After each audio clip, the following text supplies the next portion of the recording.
Imagine this. You're cruising at, say, 35,000 feet. Everything's smooth, routine, really, and then suddenly there's this smell. Something sharp, unfamiliar, maybe just a faint haze you can barely see. That moment, detecting smoke or fumes up there, it's about as high stakes as it gets in aviation. You've got just seconds to react to something complex, fast-moving, and, well, potentially catastrophic. Absolutely. That jump from normal ops to crisis mode, that's where everything gets tested. Yeah. Speed, precision. They're not just nice-to-haves when you smell smoke. They are mandatory. The whole safety net relies on the crew just switching gears instantly. Okay, right. So let's get into that. We've been digging into the procedures, the philosophy, really especially looking at the Airbus and ICAO guidance on handling these, well, sometimes invisible threats. Yeah. Our mission here, for you listening, is to kind of shortcut you to understand the big things. Yeah. What is the difference between smoke and fumes? Why is time such a massive pressure?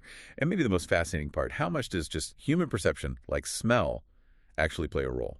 Exactly. We're basically unpacking the rule book that's designed to keep everyone safe from threats that often start out really ambiguous, hard to pin down. Okay, so if speed is everything, you can't afford confusion over what you're dealing with. Yeah. How do the official guidelines actually define these things?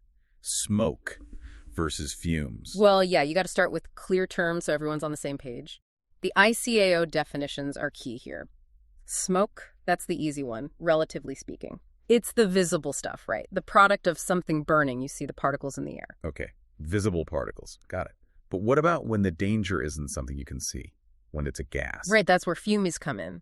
Fumes are defined as gaseous compounds, and the key thing is they are not visible. You can't see them. So how do you detect them then? It's based on perception. Either physical irritation, stinging eyes, nose, trouble breathing, or through an odor.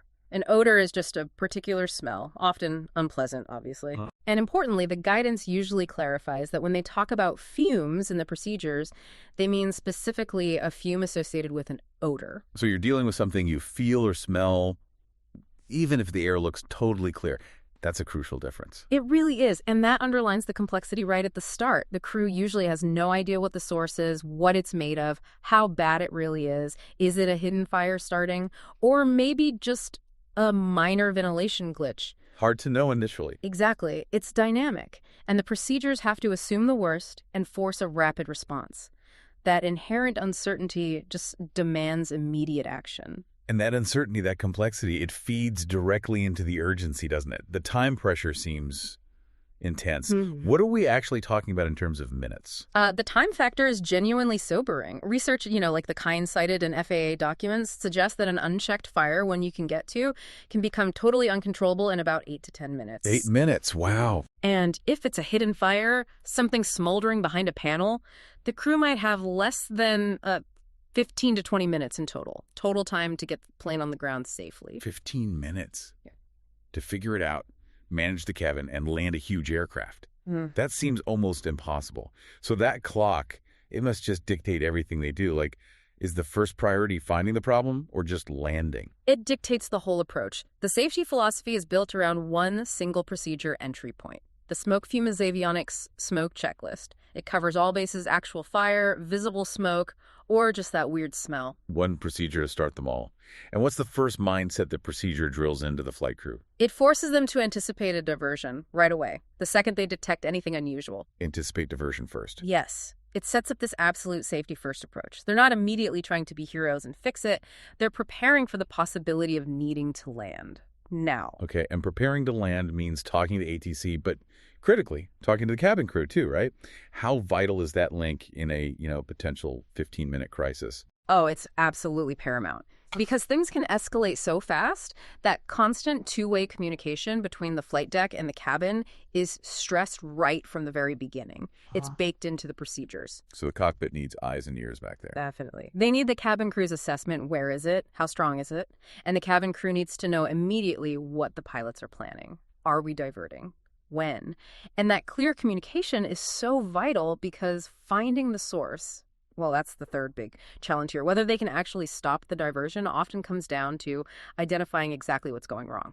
Right. So what makes it easier versus, truly terrifying for the crew in terms of finding that source? Well, you have sources that are let's say, relatively easier because they're accessible or they have smoke detectors. Think lavatories, cargo holds, crew rest areas, places where an alarm will likely go off. Still dangerous, but clearer. Okay, detectors help. Yeah. But then there are the hidden spots. Exactly. Those are the real headaches. Areas like air conditioning ducts, hidden wiring, or, surprisingly often, those little in-flight entertainment boxes under the seats. IFE boxes. Really? And avionics bay is another tricky one. It has detectors, but you can't just pop down there and look, right? So even with a detector, confirming the source is tough. It often falls into that sort of undetermined bucket at first. This sounds like where the human element really becomes critical. You mentioned it's not always smoke or fumes first. What else are crews looking for? They have to be detectives, really. Trained to notice subtle things. Surfaces that feel abnormally warm, strange noises, those odors we talked about, and crucially, listening to passengers. Anyone on board might notice something first. It becomes a collective awareness thing. So the flight crew's job is sort of twofold then. Prepare for the worst-case landing. Right. Anticipate diversion, check alternates, talk to ATC.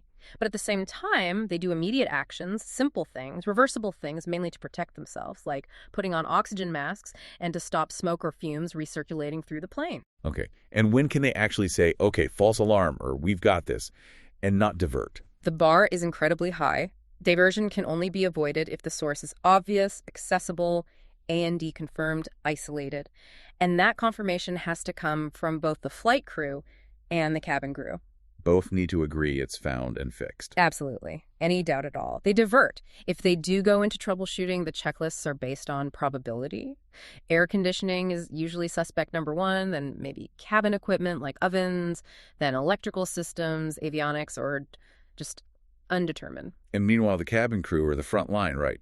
They're the ones actually moving through the cabin trying to pinpoint it. They really are the boots on the ground. Their immediate job is assessment and identification. Find it, tell the cockpit what they're seeing or smelling, give updates, and if necessary, use their specific firefighting training that's usually in their ECAM, the cabin crew operating manual.